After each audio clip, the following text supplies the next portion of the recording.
नमस्कार विद्यार्थी मित्रांनो, आत्ता just Shreya intelligent academy search परीक्षेचा पेपर झालेला आहे. इयत्ता पहिलीचा सकाळी 11 ते 12 या टायमिंगमध्ये होता आणि लगेच विद्यार्थ्यांनी पेपर दिल्याच्यानंतर आपण आन्सर की तयार केलेली आहे.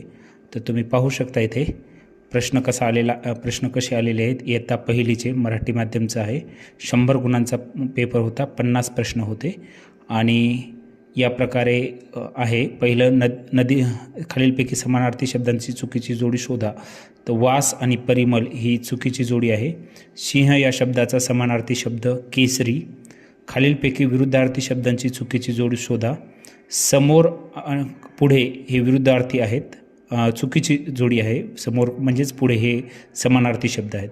मालक या शब्दाला विरुद्धार्थी शब्द नोकर होतो. जसे नदी नाला तसे मारबीर म्हणतो आपण. त्यानंतर सापाचा खेळ खेळणारा गारुडी असतो. घुबडांचा आवाज घुमणे. मुलांचा घोळका तर वेलींचा कुंज असतो. कोंबड्याचे राहण्याचे ठिकाण खुराडे असते. त्यानंतर खालीलपैकी बरोबर जोडी शोधा. माणूस बाळ हेच बरोबर जोडी आहे, कारण घोडा शिंगरू होतं, हरिण पाडस होतं आणि वाघ किंवा सिंहाचा छवा आपण म्हणतो. 85 ही संख्या अंकात लिहा. 85 2 नंबर आहे पर्याय. 92 ही संख्या अक्षरात लिहा. 2 नंबरचा पर्याय आहे. 7 दशक व 9 एकक काय होतं, तर हे 79 होतं. त्यानंतर इथं 14 नंबरचा प्रश्नामध्ये बघा 10 अधिक 10 अधिक 10, तर हे 30 आणि पुढचे 3 33, उत्तर 4 येतं. खालीलपैकी समसंख्या कोणती? 98 ही समसंख्या येते, पर्याय क्रमांक 4. त्यानंतर या गटातील सर्वात लहान 2 संख्यांची बेरीज. लहान संख्या आहेत 31 आणि 21, त्यांची बेरीज 52 होते. त्यानंतर या चौकट 3 मध्ये खालीलपैकी कोणता अंक 4 जर दिला तर सर्वात मोठी संख्या 43 तयार होते.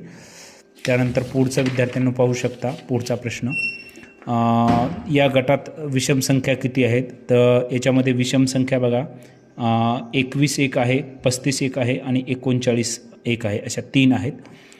चढत्या क्रमाने लावल्याच्या नंतर शेवटून तिसरी संख्या 39 येते.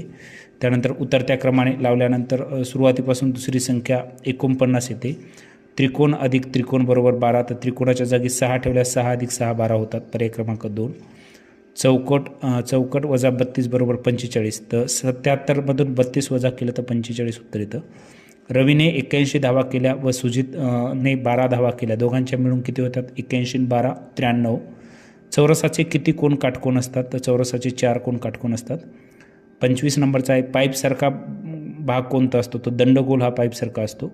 आता बघा, तुम्हाला पुढचे प्रश्न खूप सोपे आहेत.